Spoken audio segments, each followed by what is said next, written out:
Sa panahon nga si Kristo gilutos na or giplanuhan ng patyon, milikay siya sa buot mupatay niya. Apan wa siya muhunong sa iyang misyon nga mao ang pagsangyaw sa pagtulunan sa Ginoo. Wa sad siya muhunong sa pag-ayo sa mga masakiton o sa pagpapahawag mga yawa. Ang iyang buhat nagpadayon, pero wa siya mopaduol sa tao nga nasuko niya. Ngano man? Hibaw mo ngano? Tutok mamunako. Kana bang naitaong masuko nimo ba? Si Kristo dilikay, pero wa siya muhunong. Nasuko man sila nga nagwali siya sa mga pagtulunan nga wa sila kauyon, pero ni palayo ra si Jesus nila, pero sige gyapon siya gwali. Nasuko sad sila nga ayuhon niya ang mga masakiton panahon sa adlaw igpapahulay. Wa sad siya mohunong, sige lang gyapon siya kaayog masakiton bisag unsang adlaw. Pasabot iyang gisupak ang ilang gusto nga dili gustos Ginoo, pero wa niya padul-i sila aron pamasin ba nga dili unta sila mayawaan pag-ayo. Nay uban ingon aron dili ko mo nila aron dili ko makasala, nya dili sad siya makasala, magbuwag na lang mi pader. Managtiayon ba magbuwag na lang mi, pero di aron di siya makasala, ako makasala ra man sad kog naa siya nya pirming mouli gikas iyang kabit nya magsigi man sad siya kaning kasuko ug akong sultihan ana. May pagmagbuwag na lang mi aron do na mi tagsa-tagsa nga kalinaw. Sakto na dili? Ala mo diha usahaw na ninyo. Ang sakto di ay kay kanang managtiayon gihiusa naman gid mo sa Ginoo. Ang sakto nga dili nimo siya padulan, dili nimo siya basigihan yaw-yaw ba. Matod pa diri si Kristo hilom lang siya. Di siya gusto nga dunay manabi katong iyang giayo nga manabi ngadto sa mga tao. Hilom lang. Pasabot niguli sa imong bana, hilom lang. Ay pagsigyaw-yaw. Or ikaw babana, iguli sa imong asawa, gihatod pag yung kabit, hilom lang. Ay pagyaw-yaw. Ana, saman, kahimo mo ana. Anang hilom lang ka ba? Di lang ka magyaw-yaw. Kahimo mo, dili. Mga yawanon mo, di mo kahimo.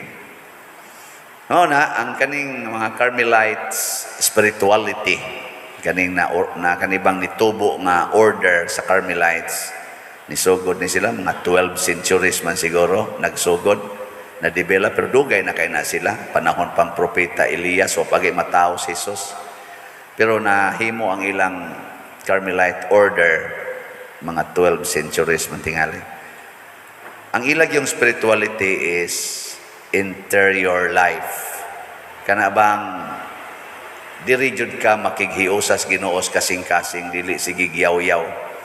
More sila sa silent prayer, silence. Munang ang Carmel, bukid man na siya, mingaw didto.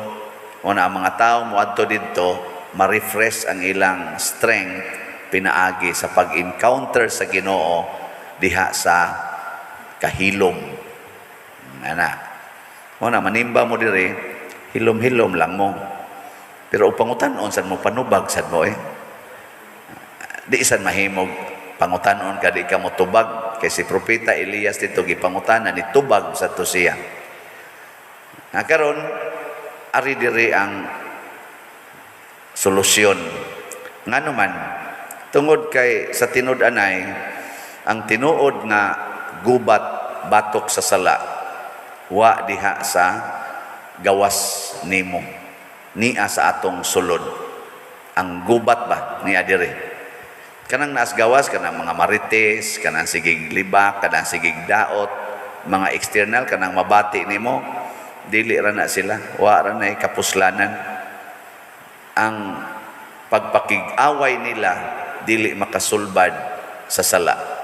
Ang makasulbad diri gyud, ari nimo diri awayon. Unsaon man, pasudla, paminawa ang ilang gisulti, apan patya ang dautan nimong reaksyon sa ilang gisulti. Motoy una nimong patyon ang imo bang daotang reaksyon.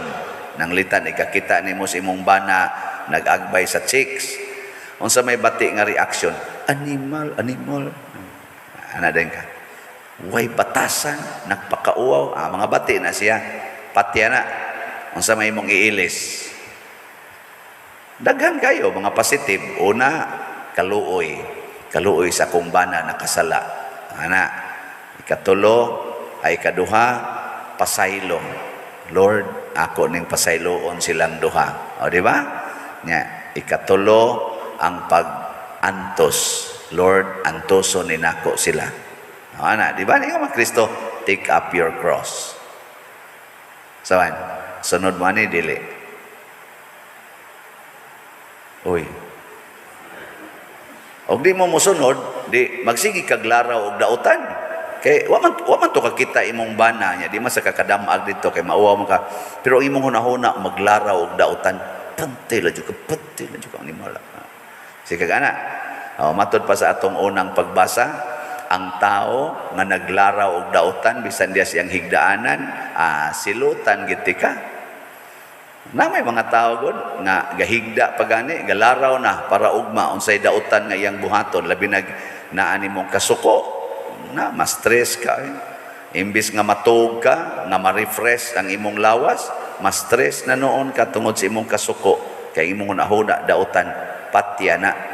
Nya unsaon man pagpatay, pinaagi sa mahal nga Birhen Maria. Tanawa ra gud siya, gabarog siya sa tiilan sa krus. Samtang ang iyang anak gibitay sa cross, nya naa pa ang nagbitay, gasigig bugal-bugal, gabarog siya nga wa magyaw-yaw, wa masuko. Unsa man na siya? Gitawag natog spiritual strength. Kana bang di ta maratol panahon sa kasakit. Spiritual strength na siya. Ingon anak kalig-on si Maria, dili lig-on kay gipamatay to niyang mga kilid nga kusgan kay siya, iyang gipangsukmag o gipang tigbas pas espada. Dili, ang iyang gilig-on ang iya dire. Daghan kay mga tao nga porting kusgana ano mga tao ba nga lig-on kayo ba? Pero huyang og spirituality, huyang og emosyon, mudayon lag ambox building. No? Naamang gani mga master sa kaning mga martial arts nga bisag tabangan pag tag 13 ka buok di gyud mabuntog 13 pares. So na do na may 12 pares na pay 13 pares. Nya magpusil ras di ba? Tungod lang kay gibuwagas kabit. Gibuwagan ba sa iyang gihigugma kayo. Pusil di ba? Bitay spesi. Kamo, ligon mo spiritually. Ligon dili. Pangutan ay mong tupad. Na musta man ka ligon ka imong espiritu. Sige niya kag jogging niya, sige kag push up, sige kag alsa na gym, paka padagko gyus lawas. Unya dito, dali kay suko, dali kay mangluod, dali kay magdepresyon. Oy, kahuyang. Mao na interior life, mao'y gikuan. Nya gikan ani nakaproduce ang Carmelites community nga purting daghanang mga santos. Ang tulo ka highlighted kay nilang mga santos nga himo gina mga models kay sa atong simbahan. Ang kani si Saint John of the Cross, Saint John of the Cross nga nagsuwat og kaning nabang Dark Night of the Soul, kanang nindot kuno kayo mo experience ka og dark night of the soul. Kana kuno bang kasakit nga murag wa nay katapusan. Nindot kuno kay na kay mao ginay makapapurify nato. Nya dadon ta ana ngadto sa highest level of holiness. Oh, di ba?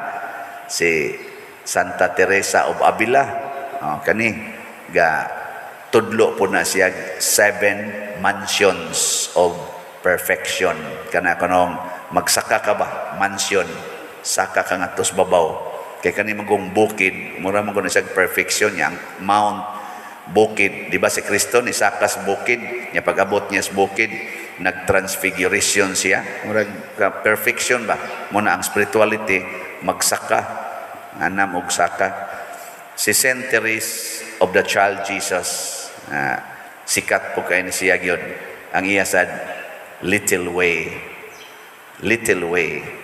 to perfection. Nga bisag ang pagpunit og dagom na gilabay diya sa salog, makapasantos na nimo. Bisan ang pagpanglaba, kusukuso ka, makapasantos na nimo. Amo na iyang gihimo nga ay mga kuan ba, interior man na. Kisa bagoy budayeg nimo igo ra ka dihang nanilhig. Pero matud pang Saint Therese, ang pagpanilhig maka santos na. Labaw na ng pagpalit og slot, makapasantos gina, di ba? Pero ginagmay ra, tag 1 slot lang, 2 slots. Nindot man paminahon, palit kag tag 20 slots, tag 100 slots, tag 1,000 slots, kanindot ana. Pero og ang imong kasing-kasing, wa mo uban ni ana, wa man ay kapuslanan. Mas may pag mo palit kag 1 slot, o niya, kinasing-kasing. Di ba? Kapalit na mo. Nakapalit na mo. Pwede na mo mamatay. Pero kung pa mo kapalit, palit o sa una kamatay. Kasabot, ang pagtabang ba sa atong isig katao, kinasing-kasing, wa magkinahanglag dako. Muna kita din sa atong parokya, ning tabang ta, alang ni ining panginahanglan karon sa DST or Daughters of Saint Teresa. Mora ba din na sila? Daughters of Saint Teresa of Avila. Na kanang DST nga founded by Venerable Teofilo Camomot. Daughters of Saint Teresa. Nya matod pa sa usa ka obispo akong naistorya si hapit na mausab pa der nakuon sa man. Siya ini kasanto ni Teofilo Camomot, tawgo na sila Daughters of San Teofilo. May sad niyang pagkahimo. Ambot lang. Pero magpasalamat na ta. Pasalamat ta sa mga tao nga dunay gugma sa ginagmay nga pagpalit sa atong slots. Kagahapon naka-record na ta ang atong halin og 2,773 slots na. Pakpak. Salamat kayo. Nag-anam nagkadaghan. So, ang dinhi sa ato, 2,387. Ang dito sa DST community, 386 ilang halin. So, napatay wap amahalin nga mga 4,277. Akong giingnan ang pamalihog nako ang atong treasurer nga paingnan tong mga madre dito sa DST nga kutob sa muanha diha para mo pilgrim or mo bisita ni sa lubong ni Bishop Teofilo Camomot, hangyuan ninyo nga mo palit bisag usa lang ka slot. Ay daghan makay magsigad to dito. Siaro kutob 27 og di ni mahurot ning 4,277, di ba? Nya ang tanan sang maminaw sa akong homily basta nakaday gani mo, na inspired mo, palit tayo usa ka slot. Di ba? Tutok mo lang muna ako. Kamo ba? Og na-inspired mo, palit tayo usa ka slot. Nya kada adlaw ma-inspired mo. Di kada adlaw ka palit og usa ka slot. Di perting dalian ni mahurot. Pero maingon ra ka, ganahan kay ko sa imong homily Father, na inspired gyud ko. Palit kag slot siya, walang usa. Ang sabi mong gipalit, birthday pa manggod nako, Father, palit pa kog litson, nya na magkuan pa ko, magpalit pa kog bagong cellphone, kuan pa ko, magpa-repair pa ko ani akong balay, kay ako pa ning ipakural, ako pa ning papintalan, kay kuan ra ba ni kana ganing sana heritage ang sana ana. Ayuhon ko gini, nya ako pa tong palitan og bagong bidding sa akong kuan, akong kwarto, kay mauli ay ba to akong bana gikas abroad, ana ayaw. Katong karaan lay butang bidding basta limpyo lang. Nya ang imong budget para sa bidding sa inyong kwarto, palit og slot. Aron si Bishop Chupilo Kamumot mo higda tipo ninyo og naa ninyong kalinaw na isa bago kag bidding nya imong kasing-kasing daan iguli sa imong bana na ay baho nga perfume nga wa ka kasabot, basig magyaw-yaw ka dito, din kagikan ha, din kagikan. Nya din agyon mo hikap ang imong bana nimo, magtalikod lang, oy way kapuslanan ang bedding nga bag-o no. Pero imo tong ipalit og slot, nya moingon di imong bana, daan naman kay natong beddings, ingon ka nya daan hugaw din sa di noon, limpyo kayo siya. Pareha ko sa imong asawa, daan naman ko nimong asawa pero limpyo pang akong kinabuhi. Kay faithful ko nimo. Ginaksanay dayon mo. Ana, di ba? Hindi man mo muuyon sa kung mga drama-drama nga. Sakto magunagon. Kay interior life lagi, interior life. Natong tubag sa Salmo, naminaw ba mo sa atong Salmo? Unsa may atong tubag? O Ginoo, ayaw hikalimti ang kabus. Kabos meaning wa gyud kay imo, pero unsa may imong wealth, the heart. Ang taong kabos nga giingon ni Kristo, bulahan kamong mga kabos tungod kay iyang kasing-kasing wa gyud mahigugma og mga butang sa kalibutan. Ang iyang gihigugma ang Ginoo ra gyud. What matters is the presence of God and Mama Mary. Ug mao na gani na sa tong kasing-kasing, di kita kalimtan sa Ginoo, di sa ginta ma-stress, di gisad ta maratol, pirmitang malipayon, bisag naa pa kay sakit, sama ni Saint Teresa of the Child Jesus nga namatay gid sa iyang tuberculosis, pero ang iyang kasing-kasing pirming naka-experience og langit nga matod pa niya, I spent my heaven by doing good on earth. Usa ni ka Carmelite nan nga nakabuntog niya nang gitawag natog loneliness, nakabuntog diyan ang gitawag na tong stressful emotions. Sunan ka nang i-isolate ka, nya 19 years old pa ka, i-isolate na ka, mo to'y gitawag og quarantine for life. 5 ka tuig siyang gi-prisos kwarto kay mananakod mo ng TV, nya pa man ay tambal sa una, gitago siya dito kuan 5 years hangtod siya namatay. 19 years old to 24 years old, patay siya. Pero matod pa niya, kining duration na siya gi-isolate. Naa dito ang tanang loneliness, ang kasakit pa o kasakit nga, sige kag ubo, sige ubo. Nahimo to niyang occasion for internal purification and sanctification. Naka-experience siya langit. Kanindo ta na ma-experience imong langit tungod sa imong sakit kaysa magsikag ratul-ratul, Padre, bidisyon ko Padre, maayo ka na ako sakit. Ano man, di na ko katog. Sakit lang, kay ini kamatay ni mo makatog ra ka. Di na jud ka mo mata. Di ba? Kaysa magratul-ratul, Padre, stage 4 na ko, Padre, ngayon tag maulian pa ko. Ay, stage 4 naman di ay ka. Na, graduation na. Wala na maroy grade 12. So, kanang 4th year, 4 ka tuig. Nya, stage 4, 4 sad ka tuig. Wala, graduation na. Di ba? O sabungan kag medalya sa Ginoo dito sa langit. Kung dili ka mo reklamo sa imong sakit. Di ba? Na. Nanindog na tayo.